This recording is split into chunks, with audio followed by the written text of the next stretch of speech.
causan dificultad respiratoria. Más importante, la enfermedad de membrana hialina, ya saben que es una enfermedad propiamente de los prematuritos, sobre todo aquellos prematuros extremos.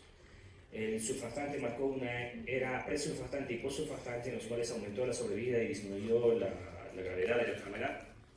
Es importante saber que el prematuro presenta inmadurez bioquímica, morfológica, funcional, no hay una buena calidad de surfactante o no hay surfactante, por eso desarrollan enfermedad de membrana hialina los prematuritos.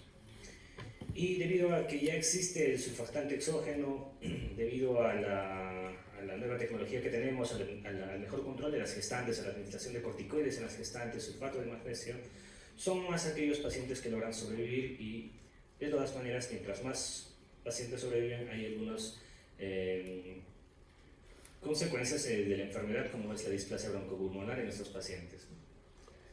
Entonces, el típico paciente con enfermedad de membrana hialina se encuentra en la unidad de cuidados intensivos neonatales, es un neonato prematuro extremo, probablemente de 25 26 semanitas de edad gestacional, está insertado en la boquita un tubo endotraqueal, probablemente un número 2.5, y al lado una sonda orogástrica número 4 o 5. El tubo endotraqueal saben que va hasta la tráquea, la sondita orogástrica al estomaguito para descomprimir o darle alimentación entera. Estos típicos pacientes prematuros extremos son pacientitos que necesitan soporte respiratorio, ya sea CPAP o ventilación mecánica, pues tienden mucho al colapso alveolar. Y con la administración del surfactante mejora mucho esto y vamos disminuyendo parámetros, vamos destetando del ventilador y hasta en un momento retirarlos de la ventilación mecánica.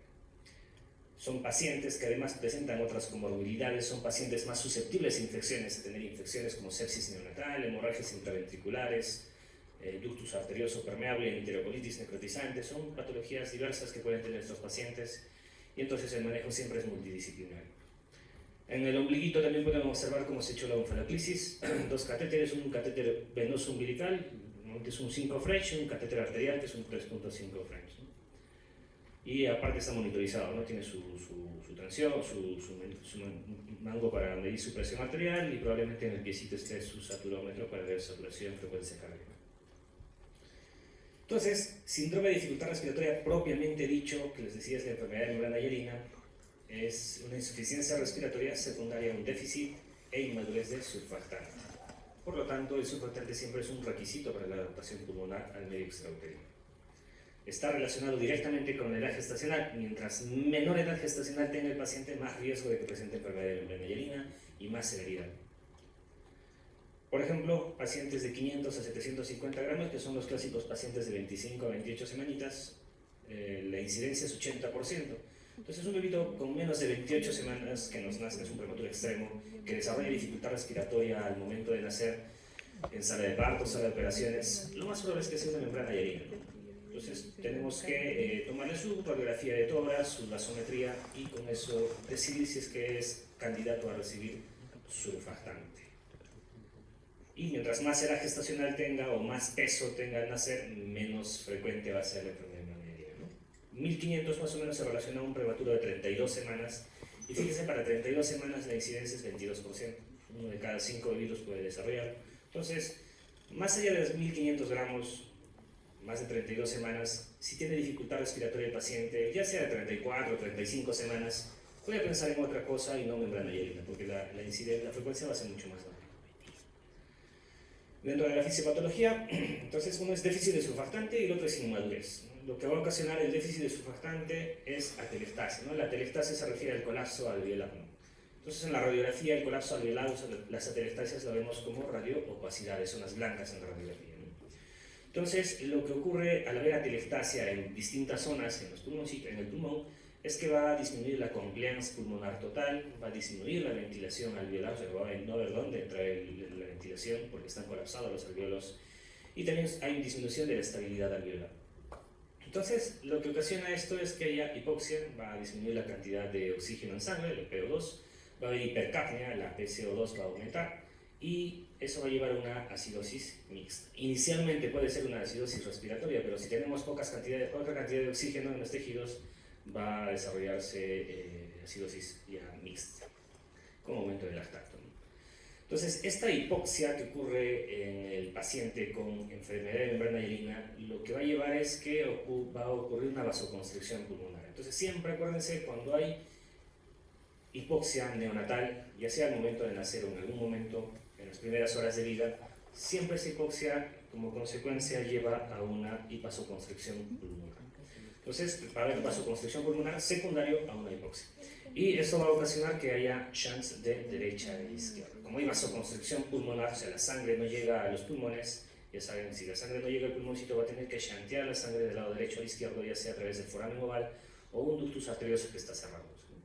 Entonces, acuérdense, vasoconstricción pulmonar o hipertensión pulmonar, pueden decir hipertensión pulmonar, signos indirectos en la ecocardiografía son shunts de derecha e izquierda, ¿no? Ya sea a través del foramen oval o a través del ductus arterioso. Pero también puede ser a nivel intrapulmonar. Vasos sanguíneos que están llegando al lecho pulmonar se desvían y se van directamente hacia vasos que están retornando al corazoncito. Entonces no llega a haber buena perfusión en los alvéolos y por lo tanto no hay buen intercambio gaseoso. Puede haber ventilación, pero no hay buena perfusión.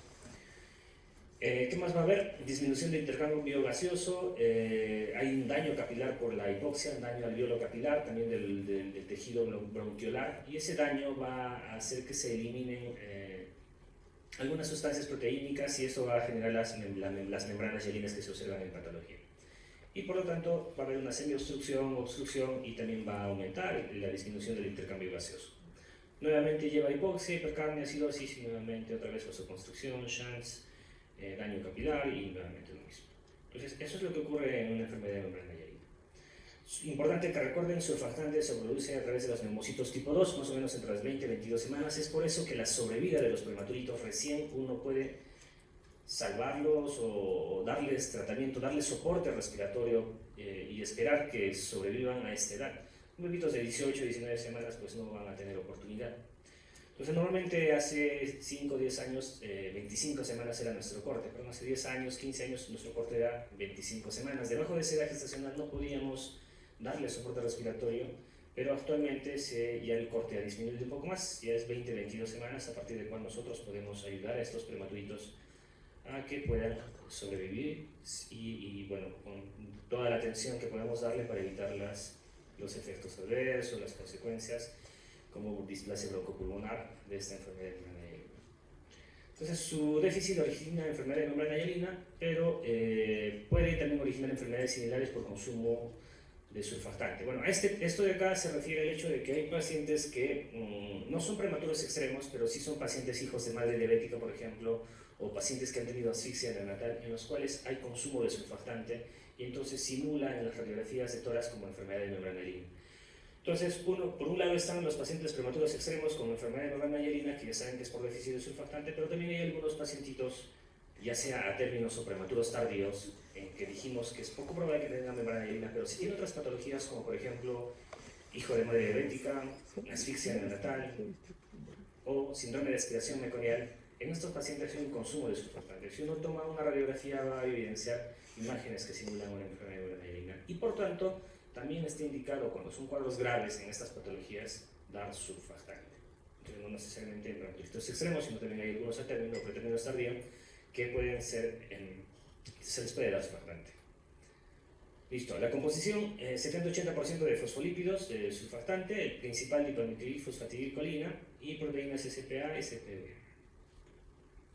Cuando se produce el surfactante, hemos dicho entre las 20 y 22 semanitas, es importante recordar las etapas del desarrollo pulmonar y no olvidarme que en la etapa canalicular es donde se producen los neumocitos tipo 2 y por lo tanto el surfactante, etapa canalicular.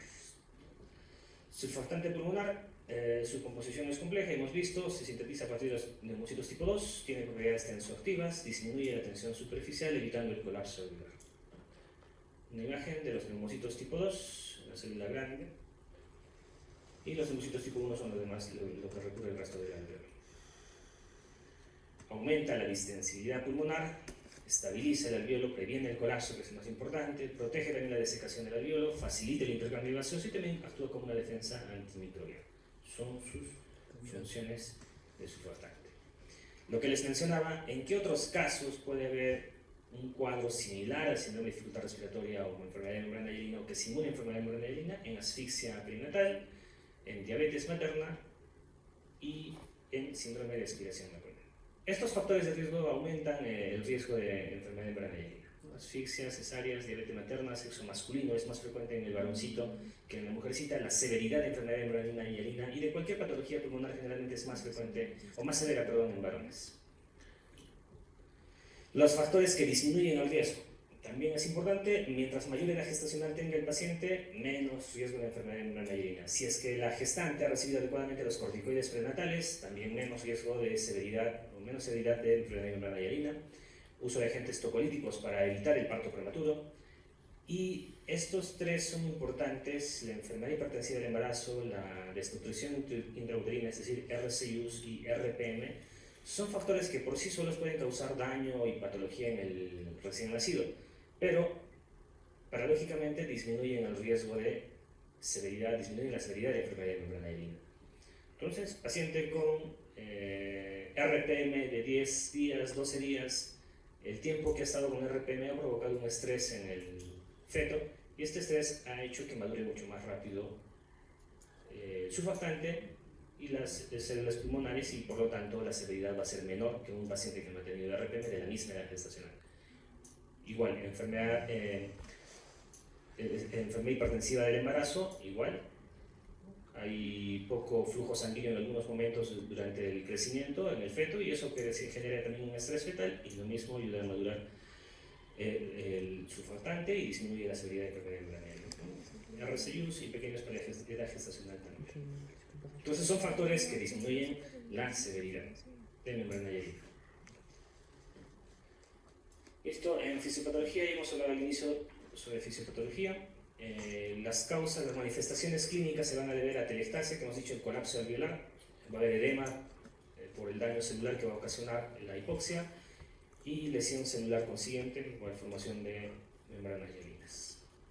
Cuadro clínico del síndrome de dificultad respiratoria. Normalmente es un recién nacido que nace en sala de partos, prematuro extremo, hemos dicho menos de 28 semanas, en el cual vamos a evidenciar dificultad respiratoria, y esta dificultad respiratoria va a ir progresando, ¿no? De lo que es inicialmente un quejido, una retracción leve, va empeorando en los minutos de vida. Entonces, si yo ya sé que es un prematuro extremo, el ginecólogo nos dijo antes que nazca de ver estos factores de riesgo de la gestante, y es un paciente que desarrolla un cuadro de dificultad respiratoria progresiva y va aumentando, no voy a esperar gases sanguíneos, no voy a esperar más tiempo, y tengo que administrar surfactante que probablemente se beneficie de esto, ¿no? Entonces, en las nuevas guías es importante la clínica más que exámenes auxiliares, ¿no? En este caso, dificultad respiratoria progresiva, prematuro extremo, con dificultad respiratoria que requiere soporte respiratorio, es un paciente que debería requerir surfactante. Listo. Clínicamente, los signos clínicos, igual que las demás patologías de síndrome de dificultad respiratoria: polinia, prueba de taquicardia, retracciones, muy disminuido. Crepitantes es importante, ¿no? En membrana hialina, a diferencia de un niño o de un adulto, los crepitantes en la auscultación pulmonar es clásico de membrana hialina, y la membrana hialina no es una patología infecciosa, es una patología por déficit de surfactante. Entonces, ¿dónde más puedo escuchar yo crepitantes en un paciente? En enfermedad de membrana hialina, no necesariamente es una neumonía. El diámetro anteroposterior del tórax también está disminuido, obviamente es un prematurito extremo, hay disminución de los diámetros. En la radiografía de tórax también vamos a evidenciar menos espacios intercostales, es un pulmón inmaduro. Laboratorialmente vamos a encontrar gasometrías, hemos dicho, con acidosis respiratoria inicialmente, pero después mixta, vamos a encontrar hipoxemia, hipercapnia y acidosis. Normalmente el requerimiento de oxígeno de FiO2 va a ser más de 0.4 para alcanzar presiones arteriales, PaO2, presiones arteriales de oxígeno, más de 50.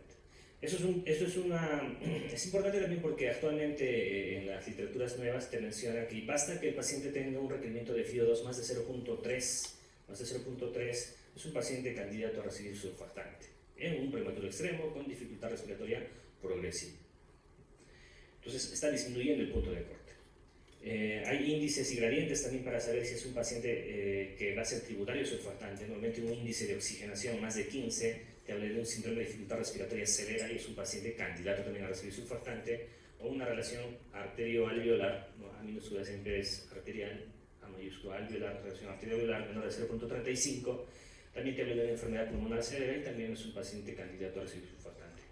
o ya recibió sulfactante, pero estamos en la octava, novena hora de vida y aún así persiste la dificultad respiratoria, persiste el requerimiento, está en ventilación mecánica con FIO2 altas, le tomamos una gasometría y sacamos estos índices y están así de severos, entonces es un paciente que requiere una segunda dosis de surfactante o tal vez una tercera dosis de surfactante.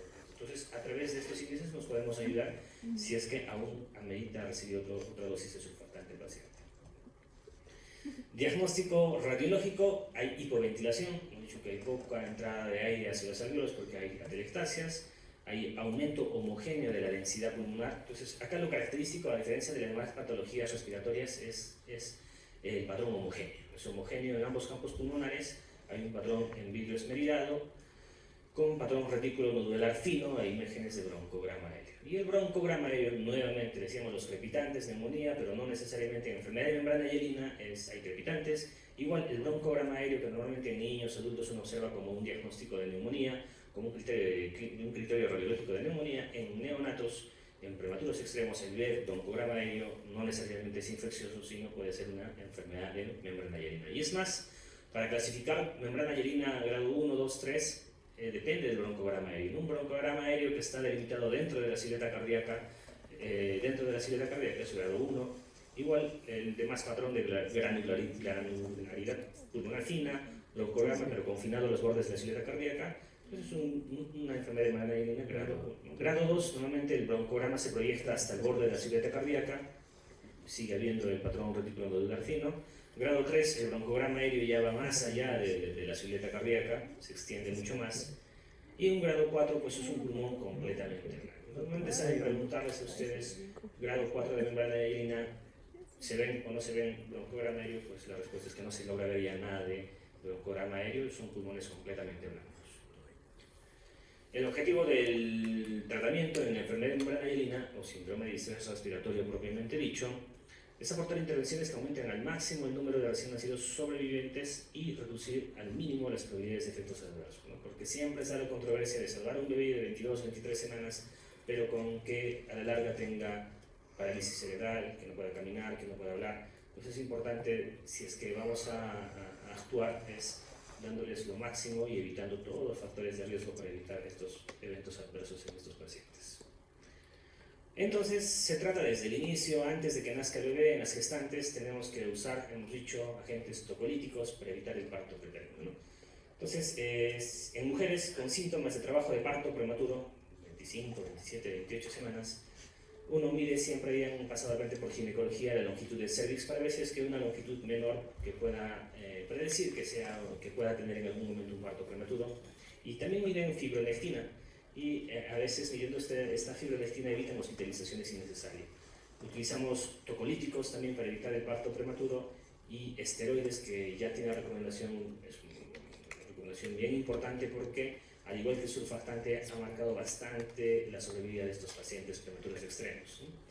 Ya sabemos esteroides o corticoides en la gestante, el más importante es la betametasona y la otra es la dexametasona, ¿no? Betametasona 12 miligramos cada 24 horas 2 días y dexa 6 cada 12 por 2 días. Eritromicina se administra a madres con ruptura prematura de membranas, o sea con RPM, sin haber iniciado trabajo de parto y reduce el riesgo de parto prematuro. Fíjense la calidad de evidencia con eritromicina. Es algo que actualmente en los últimos protocolos se está usando. Estaría además preguntar a los ginecólogos si es que se está respetando el uso de eritromicina. Entonces es algo también que se está usando. Tocolíticos, hemos dicho, considerar uso breve en embarazos muy prematuros para tener tiempo, o sea, no solamente para cortar el hecho de que nazca el bebé, pero para darnos tiempo también para que podamos administrar los corticoides antenatales y de esa manera evitar la severidad de la enfermedad de membrana hialina. O también para darnos tiempo de que podamos referir a nuestro paciente a una unidad donde haya UCI neonatal. Entonces, el tratamiento con surfactante, glucocorticoides a la gestante y la presión positiva continua de la vía aérea. Entonces, hablamos de surfactante, hablamos de glucocorticoides en las gestantes y también es importante ya cuando nace el bebé el administrar presión positiva continua de la vía aérea, ya sea a través del CPAP, que es un método de oxigenación no invasivo. Ya saben, son pacientitos que están con un bron nasal, con una cánula nasal gruesa, conectados a un reservorio de agua donde por ahí va a ir la rama expiratoria y de esa manera vamos a administrarle presión continua, el burbujeo positiva al final de la expiración. Entonces ahí administramos presión de distensión. Entonces con el CPAP, que es un método de oxigenación no invasivo, se da presión de distensión al final de la expiración. De esa manera evitamos el colapso alveolar. Cuando el bebé va a expirar, va a botar el aire, evitamos que bote totalmente todo el aire y por eso permite que no colapse el alveolar. Entonces damos presión de distensión. Pero también puede estar ventilado en ventilación mecánica el paciente, y en ventilación mecánica la manera de evitar el colapso alveolar, ¿cuál es?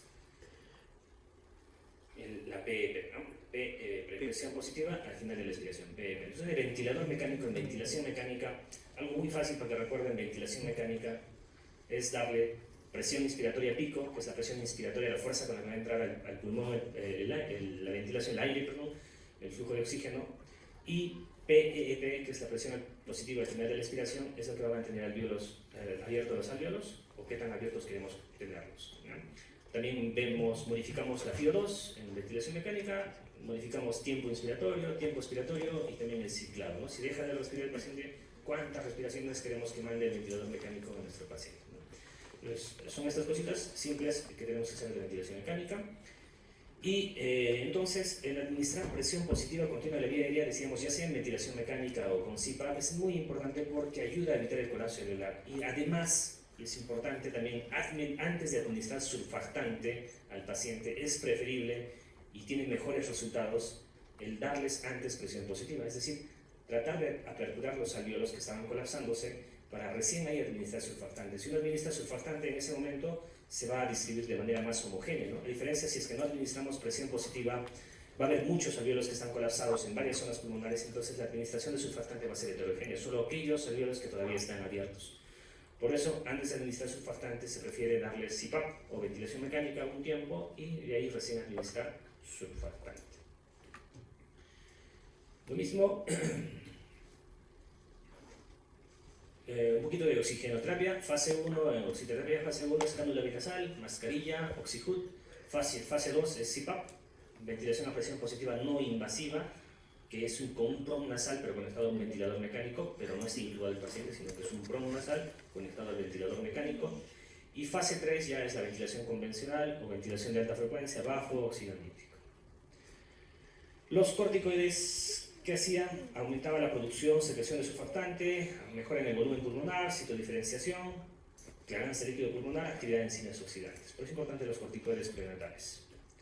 Ya hemos visto betametasona, la dosis recomendada, y luego, si es que no tenemos betametasona, dexametasona. Se recomienda administrarlo antes de las 34 semanas. Entonces, los protocolos más o menos te dicen administrar antes de 34 semanas de edad gestacional porque va a ser un parto prematuro y probablemente hay inmadurez pulmonar. Administrando corticoides antes de las 34 semanas va a mejorar mucho la función pulmonar en el recién nacido, disminuir el riesgo de enfermedad de membrana diaria. Y por lo menos 24 horas antes. Cursos repetidos de corticoides prenatales, o sea, cursos repetidos de administración de corticoides a la gestante, más de 3, mayor o igual a 3, sí causa daño, y se ha visto en los estudios, daño neurológico, entonces, y detención del crecimiento. Entonces puedo administrar hasta máximo 2 ciclos en la gestante antes de que nazca nuestro paciente, nuestro recién nacido. Sulfato de magnesio es otro medicamento que se administra a las mujeres y no es para la preeclampsia. Igual, entonces un paciente, una gestante con riesgo de parto prematuro, no tiene preeclampsia, no tiene enfermedad hipertensiva de embarazo, pero administrar sulfato de magnesio a estas gestantes con riesgo de parto prematuro reduce mucho la incidencia de parálisis cerebral en los estudios de 2 años, en un 30%. Entonces fíjese qué tan significante y qué tanto ayuda el sulfato de magnesio, no necesariamente a los pacientes con enfermedad hipertensiva de embarazo, sino a aquellas gestantes que están con riesgo de un parto prematuro. Entonces, administración de corticoides prenatales, pero también administrar sulfato de magnesio a aquellas gestantes que están menos de 32 semanas. Entonces, acá el corte es 32 semanas para sulfato de magnesio, ¿no? Para corticoides en la gestante, menos de 34 semanas. Hay estudios que te dicen menos de 36 semanas, menos de 37 semanas los corticoides prenatales, pero aún están trabajando con 34 semanas como punto de corte. Hay beneficios todavía que se están estudiando. En lo que les decía, punto de corte 32 semanas, de acuerdo al protocolo que utilicé, ¿no? Protocolos de 32, 33 semanas. Y riesgo de parto inminente significa que la dilatación cervical ya sea más de 4 centímetros. Ahí es cuando tenemos que administrar sulfato de magnesio. Listo, el surfactante, para que recordemos, hay administración profiláctica, lo que se hacía antes, apenas nace el bebito menos de 28 semanas con dificultad respiratoria, le administramos surfactante en sala de partos o sala de operaciones. Hay la administración temprana, que se refiere a la administración antes de las 2 horas de vida, y esa es la que preferimos, la temprana, porque le damos tiempo de pasarlo a la unidad de cuidados intensivos, le damos la oportunidad de administrarle CPAP o ventilación mecánica. Dijimos, es importante esto para aperturar los alvéolos, y cuando administremos surfactante su aplicación va a ser más homogénea. Y está la aplicación tardía en aquellos que no han tenido oportunidad de recibir surfactante, pero son pacientes con enfermedad membranérina que se van a beneficiar hasta cierto punto. Pero si estamos con el surfactante en la UCI, tenemos el surfactante a la mano, pues hay que administrarlo de forma temprana antes de las 2 horas de vida. Y previamente darles presión positiva al final de la expiración, ya sea con CPAP o en ventilación mecánica. Bueno, para que vean cómo se administra el surfactante, es un paciente que ya está intubado, está con un tubo endotraqueal. El tubo endotraqueal está conectado al ventilador mecánico y hay otra ramita que está conectado al circuito de aspiración, que es por donde nosotros aspiramos secreciones, si es que las hubiera, y al revés de este circuito es que nosotros administramos el surfactante. Las recomendaciones finales de tratamiento con surfactante: lo ideal es que el paciente prematuro reciba un surfactante natural. Debe haber un protocolo en cada unidad de cuidados intensivos para la administración de surfactante, y hemos dicho el rescate temprano o precoz, que es antes de las 2 horas, es lo ideal. En caso de prematuro extremo, sin corticoides antenatales o que requiere intubación en sala de partos, se puede administrar surfactante en sala de partos, o sea, de inmediato, pero previamente, si es que es posible y es factible, administrarle CPAP ayudaría mucho para la administración de surfactante. Entonces también podemos colocar surfactante en sala de partos, pero previamente siempre tratar de darle presión de distensión. Actualmente en las unidades neonatales casi siempre ya se debería tener CPAP o ventilación, para dar ventilación y darles presión de distensión para antes de administrarles surfactante. El protocolo sugerido es un prematuro menos de 26 semanitas, cuando requiere FIO2, lo que les decía, más de 0.3, algunos ya te mencionan 0.25, son pacientes que deberían recibir surfactante, ¿no? Porque el riesgo es bien alto y se beneficiarían de administrar surfactante de forma temprana. Un prematuro de más de 26 semanas, como había en las primeras diapositivas, con FIO2 más de 0.4, es un paciente que probablemente requiera surfactante. Tenemos en el mercado acá, en Arequipa y en Lima, el Survanta y el Corosurf, ¿no? El Corosurf es el Poractán alfa, la dosis es 200 miligramos kilo, y en los estudios se ha visto que es mejor que darle 100 miligramos por kilo. Entonces la dosis que estamos manejando nosotros es 200 miligramos por kilo, que es más o menos 2.5 mililitros por kilo de peso de Corosurf. O Veractán alfa, que es el Survanta, que es lo que tiene el Ministerio de Salud, y más o menos lo que le administramos es 4 mililitros por kilo de peso de Veractán alfa, que es el Survanta. Pero en las clínicas, por ejemplo en la clínica San Pablo, en la unidad de cuidados intensivos, utilizamos Corosurf. Existe el Insure y el LISA como métodos de administración de surfactante. El Insure, recuerden, el Insure es intubación, administración de surfactante y extubación. Entonces siempre tenemos que buscar en nuestros prematuros extremos no ser muy invasivos, y al no ser muy invasivos se refiere a no dejarlos en ventilación mecánica. Entonces lo que hacemos nosotros es intubarlos para darles presión de distensión, administrarles surfactante, y van a ver que administrándole surfactante a un paciente prematuro extremo con enfermedad de membranina se recuperan rápidamente. El requerimiento de FIO2 extraordinariamente en algunos minutos de vida baja, de lo que necesitábamos 80% de FIO2, vamos 60, 40, 20, y así de rápido mejoran en los minutos nomás de administrarle surfactante.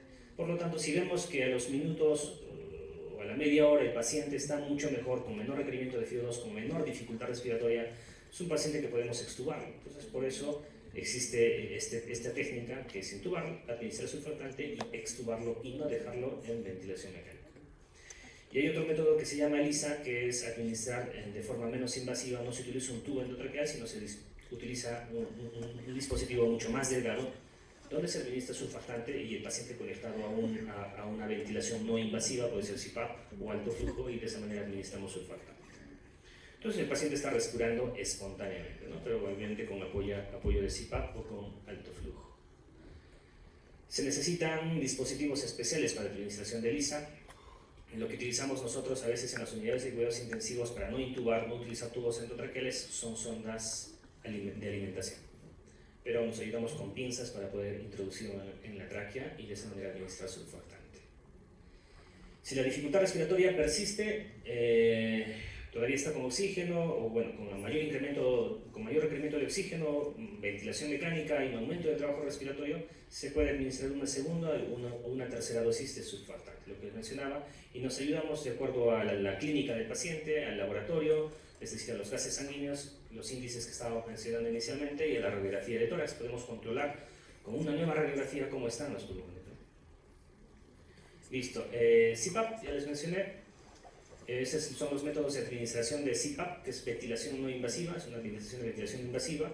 Ahí lo que más observamos nosotros en nuestras unidades acá en los hospitales es la última imagen, ¿no? Este es el clásico paciente con CPAP, que utiliza una cánula binasal más gruesa, en realidad se llama PROM nasal, y está conectado a una vía inspiratoria por donde entra todo el flujo de aire, ya sea el aire mezclado con oxígeno. Nosotros regulamos el FIO2, el flujo va de 6 a 9 a 10 litros por minuto, y una rama expiratoria por donde sale hacia un reservorio de agua, donde nosotros ahí podemos poner la presión de distensión desde 4 a 7, lo que necesitemos de presión de distensión para mejorar la dificultad respiratoria del paciente.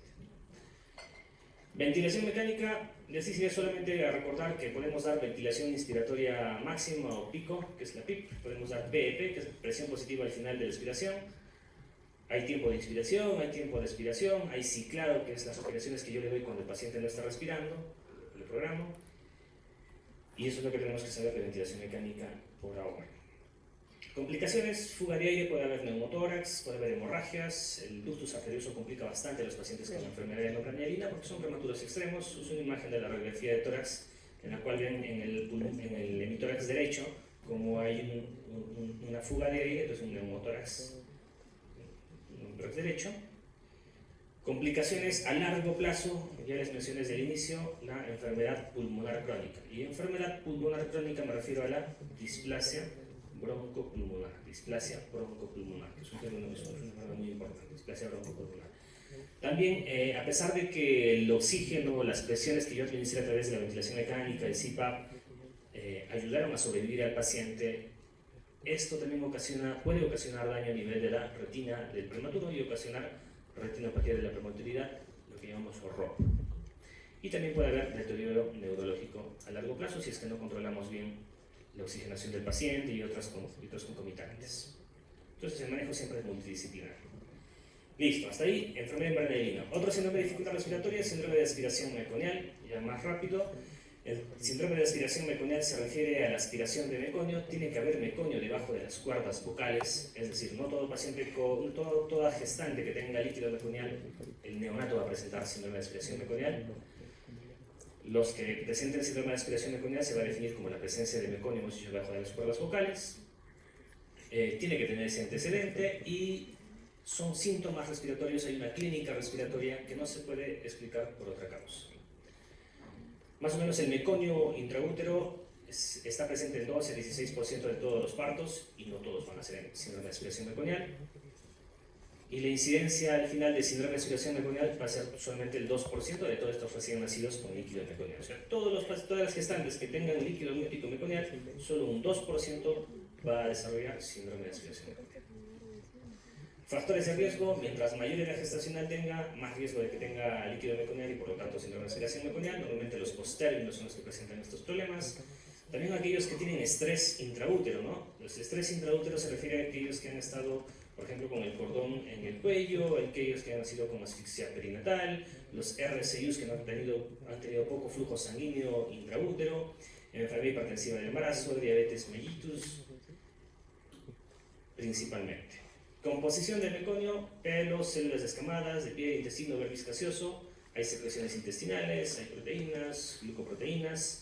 Es una sustancia espesa, verde, negra, indolora y estéril, es decir, generalmente no tiene bacterias patógenas en meconio, por lo tanto no deberíamos iniciar tratamiento antibiótico. Y eso es importante porque Muchos años atrás, apenas nacía un pacientito con líquido amniótico meconial, se le colocaba antibióticos apenas nacía, de inmediato. Sin embargo, ya sabemos que no, y entonces no se colocan antibióticos, se tiene que ver la parte respiratoria. Sí, obviamente el meconio debajo de las cuerdas vocales puede actuar como un caldo de cultivo y es más riesgoso de que pueda presentar una infección, pero no de inicio. La fisiopatología, hay sufrimiento fetal, hemos dicho cualquier estrés fetal puede hacer que el bebé elimine meconio intraútero. Este pasaje de meconio va a hacer que tiña el líquido amniótico, y lo que ocurre intraútero son gaspings, y ya intraútero puede haber ingreso del meconio hacia debajo de las cuerdas vocales.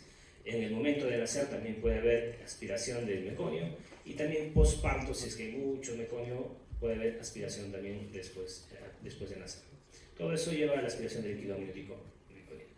Normalmente un paciente con síndrome de aspiración meconial, para que yo me acuerde y lo relacione, normalmente son pacientes que nacen con Apgar bajos. Un pacientito que nace con Apgar bajo, deprimido y con líquido meconio puré de arvejas que decimos, o espeso, son pacientes que probablemente tengan síndrome de aspiración meconial. Y bueno, ya lo comprobamos con una radiografía de tórax y vemos cómo va clínicamente el paciente. Entonces, esta aspiración de meconio va a ocasionar obstrucción de la vía aérea, sea una obstrucción total o una obstrucción parcial. Cuando obstruyo totalmente la vía aérea, lo que va a ocasionar son atelectasias, ¿no? Porque no va a haber entrada de aire y mis alvéolos van a colapsar. Pero si hay una obstrucción parcial, lo que va a generar es un fenómeno de válvula y va a haber zonas de hiperaireadas o de retención aérea. Y entonces, por eso es que en la radiografía vemos el clásico patrón en panchos, ¿no? Zonas con radiopacidades y zonas radiolúcidas. Hay activación de citoquinas, más inflamación, y esta activación de citocinas más la hipoxia ocasiona, y el mismo meconio ocasiona inactivación de surfactantes. Por eso que les decía que incluso en el síndrome de aspiración meconial, cuando es severo y ya está en ventilación, ya se dio las medidas que necesita el paciente, no mejora, entonces es un paciente que puede beneficiarse de la administración de surfactante, y no necesariamente solo un paciente prematuro externo. Lo que les decía, obstrucción de vía aérea periférica completa va a ocasionar atelectasia. Obviamente, si está atelectasiado nuestro alvéolo, va a haber una alteración de la ventilación-perfusión, no va a haber ventilación por más perfusión que tenga el alvéolo. Y en obstrucción parcial va a haber un efecto de válvula, es decir, va a entrar aire, pero no va a salir el aire, y va a haber un atrapamiento aéreo, y por lo tanto puede ocasionar un síndrome de fuga de aire, que puede ser un neumotórax, un neumomediastino o un enfisema pulmonar intersticial, que es un síndrome de fuga de aire, pero a nivel pulmonar. Y puede haber obstrucción de vía aérea proximal, y bueno, mientras más proximal sea la obstrucción, más riesgo de un síndrome de atrapamiento de aire y fuga de aire, más riesgo de neumotórax. Bueno, para que vean la obstrucción parcial que puede ocasionar el meconio. Como dentro de la fisiopatología del síndrome de aspiración meconial, casi siempre se va a evidenciar hipertensión pulmonar. Lo que les decía, como hay un estado de hipoxia, no hay una ventilación alveolar, esta hipoxia ocasiona aumento de la vasoconstricción de los vasos pulmonares, y eso genera resistencia vascular pulmonar, por lo tanto, hipertensión pulmonar. Nuevamente, hipoxia genera vasoconstricción de los vasos pulmonares, y eso aumento de la resistencia vascular pulmonar, y eso genera hipertensión pulmonar. Por lo tanto, lo mismo puede haber shunts de derecha a izquierda. Vasoconstricción del local de las arterias pulmonares de segmentos hipoventilados, luego hay vasoconstricción global de los vasos pulmonares, y va a haber agregación plaquetaria también, y también la malformación de los vasos pulmonares secundaria de la hipoxia intrauterina, por ejemplo, enfermedad hipertensiva del embarazo, ocasiona que haya menos flujo sanguíneo y por lo tanto menos perfusión. Todo eso ya que disminuye la ventilación-perfusión en nuestros alvéolos. Clínica, igual que las demás síndromes de dificultad respiratoria, vamos a encontrar cianosis, taquipnea, retracciones, es variada la clínica, no hay nada específico. Tal vez sí el abombamiento del tórax, como hay atrapamiento aéreo. Nosotros en un paciente con dificultad respiratoria en la unidad neonatal, con antecedente de líquido amniótico meconial, y vemos al paciente con un tórax enfisematoso, es decir, un diámetro anteroposterior aumentado, e inclusive un diámetro anteroposterior aumentado pero asimétrico, podemos pensar que es un paciente con síndrome de aspiración meconial, que incluso ya puede estar haciendo un neumotórax, porque es un tórax asimétrico, ¿no? Donde esté más abombado el tórax probablemente haya neumotórax. Entonces, clásico ver abombamiento de tórax en estos pacientes con síndrome de aspiración meconial. Exámenes auxiliares, los mismos que se piden en toda patología respiratoria, un hemograma, gases sanguíneos, glucosa, calcio, enzimas cardíacas y cerebrales. Sí pedimos acá enzimas cardíacas y cerebrales porque les dije que se relaciona mucho un síndrome de aspiración meconial con hipoxia al nacer, con asfixia al nacer. Es muy común observar pacientes con depresión neonatal o Apgar bajo al nacer que desarrollan síndrome de aspiración meconial, pero tienes que tener el antecedente de líquido meconial espeso o puré de arvejas, ¿no? Entonces nosotros pedimos enzimas cardíacas, cerebrales, renales, función hepática para ver qué tanto de hipoxia hubo al nacer. Hemocultivos, no damos antibiótico de inicio, pero tiene más riesgo de infección. Y monitorizamos otras cosas como perfil de coagulación, porque la hipoxia, ya sea una hipoxia severa, una asfixia severa, puede generar alteración del sistema de coagulación, por lo tanto puede presentar sangrado también en nuestro paciente. Diagnóstico, tiene que tener antecedente de líquido amniótico meconial. Son pacientes que han sido hipoxiados probablemente. En la reanimación neonatal en sala de partos, cuando uno va a intubar al paciente porque hay mucha dificultad respiratoria o necesitamos ya reanimarlo con una reanimación avanzada, vamos a ver meconio en la tráquea, y la dificultad respiratoria normalmente es progresiva, va empeorando igual que en la enfermedad de membrana hielina, ¿no?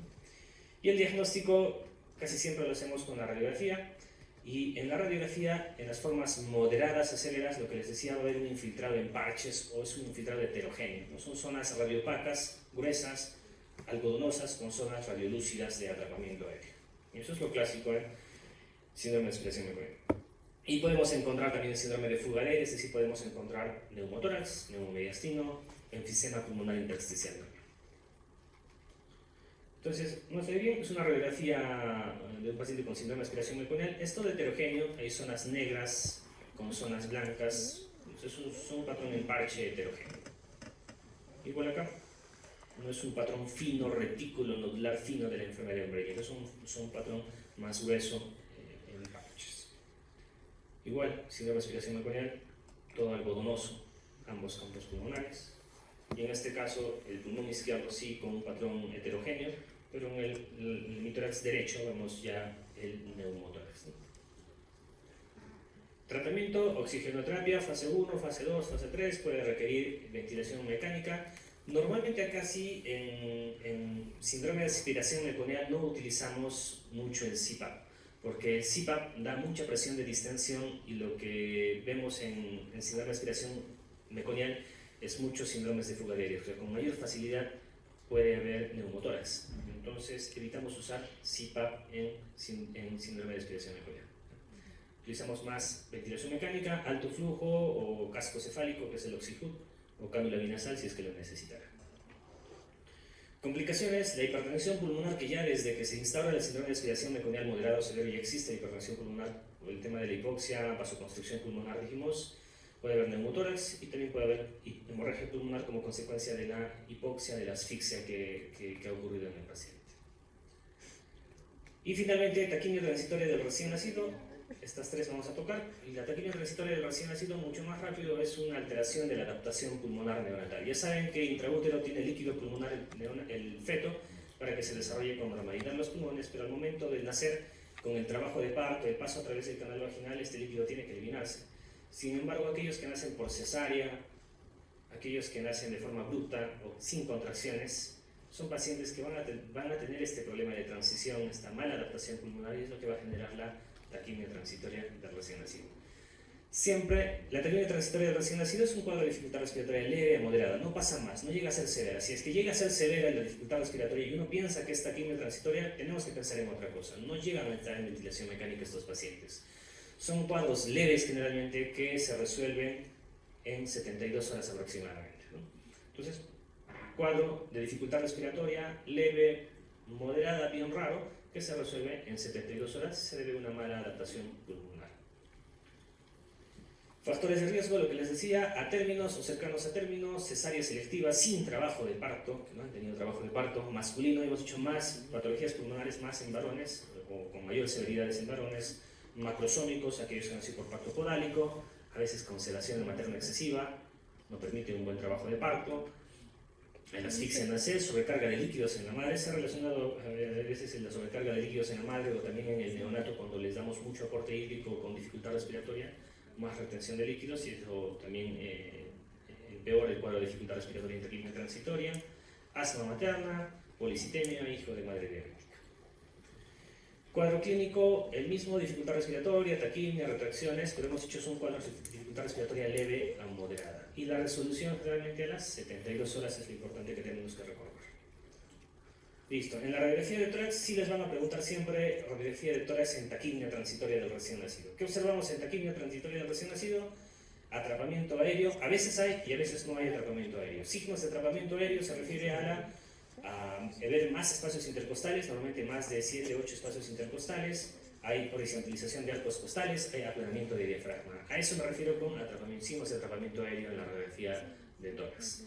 Puede haber, lo que sí observamos es cisuritis, acuérdense, la cisuritis es muy importante en taquimia transitoria, y también un corazón velloso, ¿no? Corazón velloso. Entonces, corazón velloso, cisuritis, a veces hay derrame pleural mínimo, y signos de atrapamiento aéreo clásico de taquimia transitoria del recién nacido. Listo. La radiografía donde hay signos de atrapamiento aéreo, horizontalización de arcos costales. Acá no está dibujado la cisuritis, pero es muy claro acá evidenciar una cisuritis. Y signos de derrame pleural mínimo. Mínimo, no hay mucho, esto es mínimo el derrame pleural. Y un corazón que no se llega a delimitar los bordes, ¿no? Es un corazón que se llama velloso, corazón velloso. Listo. Bueno, la oxigenoterapia es que requiere fase 1, fase 2, fase 3. Muy bien, hasta ahí es